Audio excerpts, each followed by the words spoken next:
நான் 10 ரூபாய்க்கு தான் சார் வாங்குவேன். அவங்க 1/2 லிட்டர் வாங்கிட்டு வந்துருவாங்க சார். இருக்கிறது 4 பேர். 10 ரூபாய்க்கு பால் வாங்கினா போதும் தானே அப்படின்னு சொல்லி நிப்பாட்டிடுவேன் சார். நான் 4 பேருக்கு எப்படிங்க 10 ரூபாய்க்கு பால் வாங்கினா அவ்வளவுதான் சார் வாங்குவேன் நான். இவ்வளவு விஷயத்தை சொல்றீங்களே, யாருன்னு நீங்க? அந்த 10 ரூபாய் பால் ஊத்திட்டு கவர் இருக்குல்ல சார், பால் எவ்வளவு இருந்துச்சு அதுக்கடையா தண்ணி பிடிச்சிருவேன். காய வச்சு அவங்க குழந்தைக்கு 2 பசங்களுக்கும் அவங்களுக்கும் ஊத்தி கொடுத்துருவேன். இருந்தா நானும் கொஞ்சம் குடிச்சுக்குவேன். கேட்டுக்க. ஆனா அவங்கள பால் வாங்கிட்டு வர சொன்னா 1/2 லிட்டர் வாங்கிட்டு வந்துருவாங்க சார். எனக்கு அப்படியே பக்கு இருக்கு. அந்த பால் மட்டும் எனக்கு வேணும் அப்படின்னு நான் சொல்லுவேன். ஆனா அதுக்கு அவ்வளவு கணக்கு பார்ப்பாங்க சார். இருக்கணும். அது எங்க இருக்கு? ரூபாய்க்கு தான் பால். அத வாங்கிட்டு வந்துமே தம்பிங்க இப்ப இல்ல, அம்மா வீட்ல இருக்காங்க லீவுன்றதுனால. அவங்க இல்ல அப்ப இத இன்னைக்கு கொஞ்சம் குடிச்சிட்டு காலாலே கொஞ்சம் குடிச்சுக்க. அடுத்து 10 ரூபாய் போல ரெண்டா நாள் குடிச்சுக்கலாம். உனக்கெல்லாம் வெக்கமே இல்லையா? 1/2 லிட்டர் வாங்கிட்டு வரப்ப உங்களுக்கு எப்படி இருக்கும் மனசுக்கு? சார் 1/2 லிட்டர் வேர்த்துரும் சார். அப்படியே போச்சு 1/2 லிட்டர். அப்பனா இன்னைக்கு வந்து 50 ரூபாய் போச்சு. 5 நாள் 1 வாரம் பால் போச்சு அப்படின்னு வேர்த்துரும் சார். எனக்கு அந்த நிமிஷம் வேர்த்துரும் எனக்கு உடனே. 50 ரூபானா 5 நாள் வாங்க வேண்டிய பால் போச்சு. ஒரு 5 நாள் பால் போச்சு. ஒரு வாரத்துக்கு அப்ப சண்டே லேட்டா தான் எந்திரிப்பாங்க. சண்டே கூட கழிச்சிரலாம். மீதி 6 நாள் போச்சு அப்படிங்கிற மாதிரி. இந்த மாதிரி தற்கூரி இந்த படிக்காம ஏன் அவசரம் வாங்க? என்ன பண்ணி இட்லிக்கு போயிடலாம் அப்படிங்கறத. நேரா இட்லிக்கு போயிடலாம். சில டைம் வந்து நேரா சாப்பாடுக்கே கொண்டு போயிருவேன் சார். அவனுங்க இழுத்து இப்ப லஞ்சுக்கே கொண்டு போயிருவேன். ஏன்னா கிச்சன் என் கண்ட்ரோல் தான். அதனால அவனுக்கு எந்திரிச்சதுக்கு அப்புறம் பாத்துக்கலாம் அப்படின்னு விட்டுருவேன். சரி, என்னால உங்களுக்கு புரியும்னு நினைக்கிறேன் சார். பெரிய சோழர் பரம்பரை. இவர் ராஜராஜ சோழன், அவர் ராஜேந்திர சோழன். நீங்க 2 பேருமே டீச்சர் தான். நான் இப்போ ஒரு 3 இயர்ஸா மட்டும் டெக்ஸ்க்கு ஒர்க் போயிட்டு இருக்கேன். பையனை ஸ்கூல் சேர்த்துட்டேன். அவனுக்கு வேன் ஃபீஸ் அதிகமா வருது. நான் வந்து காலையில வண்டியில போனேன் அப்படின்னா பையனை கூடுறதுக்கு வந்து வண்டி வீட்டுல போட்டு சைக்கிள் எடுத்து போயிருவேன். திரும்பி வீட்டுக்கு வருவேன் லஞ்சுக்கு. அதுக்கப்புறம் பையனை பிக்கப் பண்ற மட்டும் தான் வண்டி எடுத்து. வண்டி வந்து பையனை பிக்கப் பண்றது டிராப் பண்றது மட்டும் தான் சைக்கிள். ஓப்பா. இட்லி பொடி அரைப்பாங்க. இட்லி பொடி எப்படி அரைப்பாங்க? பருப்பு, கருவேப்பிலை, வரமிளகா போட்டு அரைப்பாங்க. ஆனா இவங்க வீட்டுல மட்டும்தான் பாதாம் முந்திரி எல்லாம் போட்டு அரைப்பாங்க. அதுவே எனக்கு ஷாக்கிங்கா இருந்துச்சு. இல்ல அது எனக்கே ஷாக்கியா தான் இருக்கு. வீட்ல பாதாம்லாம் போட்டு தான் சார் வறுத்து அரைப்பாங்க. அதை விடுங்க சார். இல்ல அப்ப உங்களுக்கு பூரா பேருக்கு கஞ்சனா தான் தெரியும். இந்த கிரிஞ்சனாலே சார் அவர் அந்த ஒரு பாயிண்ட வச்சு தான் சார் இப்போ நம்ம அடக்கலானே இன்னைக்கு வந்திருக்காரு. சார் இல்ல சார், பக்கோடா குருமா பண்ணுவாங்கல்ல சார். ஆனா எங்க வீட்டுல வந்து முந்திரி பக்கோடா தான் குருமா பண்ணுவாங்க. இந்த வெங்காய பக்கோடா அதெல்லாம் கிடையவே கிடையாது. முந்திரி சாவுல ஹை பேத்தி சொல்றாரு சார். பாதாம் போட்டு அரைக்கிறது ஓகே. ஆனா எல்லா வாட்டியும் வீட்ல கிலோ கணக்குல அரைக்க மாட்டோம்ல, கொஞ்சம் தானே அரைப்போம். அதுக்கு ஒரு 4-5 பாதாம் போட்டாலே டேஸ்ட் வந்துரும் சார். கிலோ கணக்குல வாங்கி வச்சிருக்காங்க சார் வீட்டுல. நீங்க செய்யற எல்லாமே கொஞ்சம் செலவு பிடிக்கிற ஐட்டமா இருக்குங்கிறாரு. கல்யாணம் பண்ண புதுசுல வீட்டை கூட்டிட்டு போயிருந்தோம். அங்க வந்து ஃபர்ஸ்ட் சமைக்கன்னு சொன்னாங்க. என்ன வேணும் கேட்டாங்க. பிடிச்சது பண்ணுமான்னு சொல்லிட்டாரு. எங்க அப்பா லிஸ்ட் கொடுத்தாங்க. இவங்க எப்படா மாமியார் வீடு வசதி என்ன கேக்குறீங்க? நீங்க பார்த்து கட்டி வச்சாலும் கட்டி வச்சீங்க. தினம் விருந்துதான். நல்ல குடும்பம்னே. பொண்ணுக்கு தங்கமான மனசு. ரஃபா கால்குலேட் போட்டாரு. ஒரு 600 ரூபாய் பில் போடாது ஒரு நேரத்துக்கு. பன்னீர் பட்டர் மசாலா செய்யறதுக்காக பன்னீர், அதுக்கான ஃப்ரெஷ் கிரீம், என்னென்னமோ சொன்னாங்க. எங்க அப்பா வந்து நீ மரியாதையா இருந்துக்க. இவங்க ஒருவேளை நாங்க சென்னைக்காரங்க நீங்களே எப்படி இருக்கீங்கன்னு ஒரு மாதிரி அதுல காட்டுறாங்களா அவங்க ஸ்டைல? ஆமா சார்.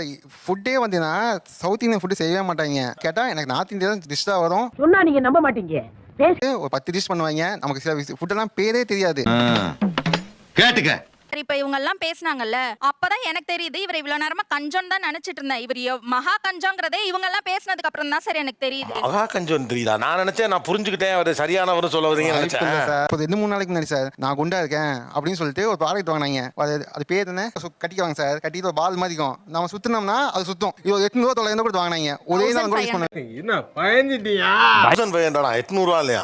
அதுவே தெரியல நமக்கு. அது சும்மா இப்படி பார்த்தா போதும் சார். ஆனா அதை சுத்திட்டா கட்டிட்டா அதான் சொல்லிட்டு வாங்கி வச்சு அதை யூஸ் பண்ணவே இல்லை. என் பையன் ஒரு நாள் யூஸ் பண்ணி தூக்கி போட்டான். இதுக்கு முன்னால ஒரு அவமானப்பட்டதே இல்லையா? ரீல் விடுவான். செலவு பண்றதுல உங்களுக்கு ஒரு கிரேட் ஃபீலிங் இருக்கு. அது எங்க அப்பா கிட்ட இருந்து எனக்கு வந்துருச்சு சார். பட் ஆனா முன்னைக்க விட இப்ப நான் ரொம்ப குறைச்சிருக்கேன். பிரச்சனை பயங்கரமா இருக்கே. 4000 ரூபாய் ஐட்டம் வாங்குவோம். கவுண்டர்ல போய் 22 ரூபாய் பேக் அது எல்லாம் அந்த ட்ராலியில் போட்டு கார் வரைக்குமே தள்ளிட்டு வருவாங்க. கரெக்ட் தானே அவங்க பண்றது? சார் இப்ப கை எல்லாமே கையில எடுத்து போக முடியுமா? கார் வரைக்கும் வண்டியில எடுத்துட்டு போலாம்ல. அப்புறம் எதுக்கு பையி? இது நம்ம லிஸ்ட்லயே இல்லையே.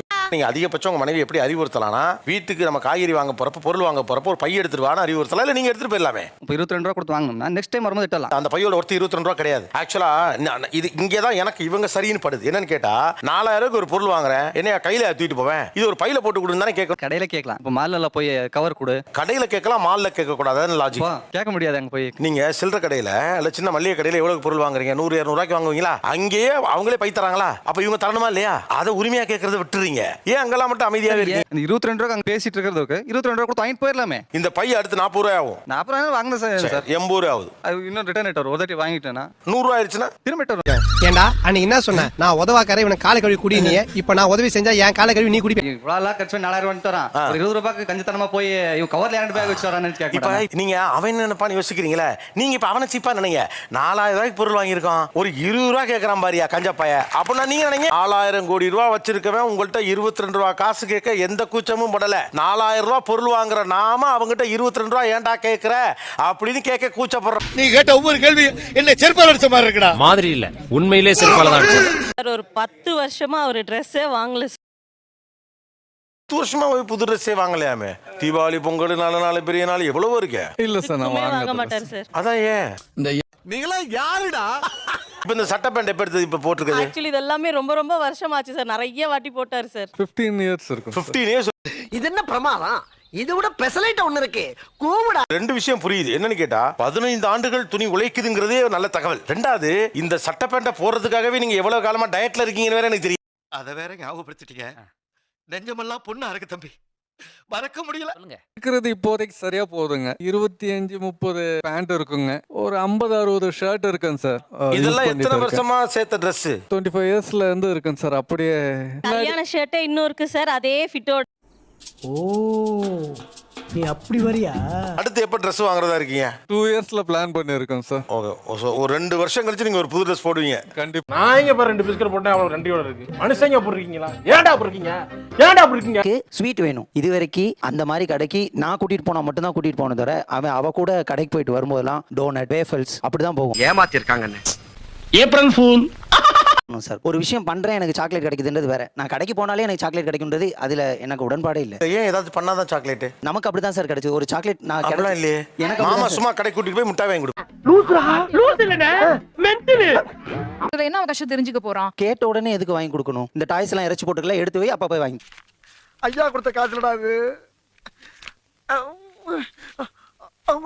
ஆக்சுவலா இப்ப இது என்ன லாஜிக் எனக்கு புரியல. உங்களுக்கு அவனால தர முடியாதுன்னா அப்ப நீங்க அவனுக்கு செய்ய மாட்டீங்களா? ரிப்பீட்டடா அவங்க வாங்கிக்கிட்டே இருக்கும்போது இப்போ இவனுக்குன்னு ஒரு விஷயம் பண்றோம் அப்படின்றப்போ அது ஒரு அமௌண்ட்டா வருது. அது எனக்கு சுத்தமா பஞ்சாயத்து நடக்கட்டும். யாரா இருந்தாலும் தைரியமா சொல்லுங்க. பெட்ரோல் பங்க்ல பம்ப் பாயா இருந்தாரு. உங்க அப்பா நைட் வேலை முடிச்சிட்டு வரல உங்களுக்கு ஏதாவது வாங்கிட்டு வருவாரா? பரோட்டா வாங்கிட்டு வருவாரு. பரோட்டா விலை எவ்வளவு அப்ப? 2 ரூபா 5 ரூபா. வாரத்துல எத்தனை தடவை வாங்கிட்டு வருவார்? 3 தடவை. ஒரு நாள் விட்டு. அப்பா வாங்கிட்டு வந்த பரோட்டா மனசுல நிக்குதா இல்லையா? ஆமா. அது எவ்வளவு ஃப்ரெஷ்ஷா இருக்கு இந்த பரோட்டா வாசம். அது தூக்கத்தோட சாப்பிடும்போது டேஸ்ட், அப்பாவோட ஸ்மெல் எல்லாமே அந்த நல்லா இருக்குல்ல? ஆமா சார். என்ன ஞாபகம்? அருவாளா? அருவா அப்ப தேவைப்படாது, தேவைப்பட்டா பின்னால வாங்கிக்கிறேன். இது அப்படி முகமே இப்பதான் மலர்ச்சி ஆகுது சொல்லும் போதே. இப்ப இந்த அனுபவம் உங்க பிள்ளைக்கு வேண்டாமா? 32 வயதுல தாமரை இலை வாசமும் பரோட்டாவும் அப்பாவின் உழைப்பின் வாசமும் உங்களுக்கு அப்படி நிக்குதுல மனசுல. உங்க பையனுக்கு 32 வயசாகிறப்ப அவனுக்கு என்ன வாசம் இருக்கும் உங்களை பற்றி? பெருசா எதுவும் இருக்காதுன்னு நினைக்கிறேன் சார். என்னைக்காவது உங்க அப்பா நீ இது பண்ணு அப்பதான் நைட் அப்பா உனக்கு ரொட்டி சால்னா வாங்கிட்டு வருவேன்னு சொல்லியிருக்காரா? சொன்னதே இல்லை. சொல்ல மாட்டான். சொன்னதே இல்லை. அப்படி சொன்னா உங்களுக்கு என்ன ஞாபகம் இருக்கும் தெரியுமா? நீங்க பண்ண வேலை தான் ஞாபகம் இருக்கும். உங்க அப்பா வாங்கி கொடுத்த ரொட்டி சால்னா ஞாபகம் இருக்காது. உங்க பிள்ளைக்கு உங்களை ஞாபகத்துல இருக்க நீங்க என்ன பண்ணுமோ பண்ணுங்க. நாட்டாம டூ பங்காளி, பங்காளி டூ நாட்டாம ஸ்டைல்.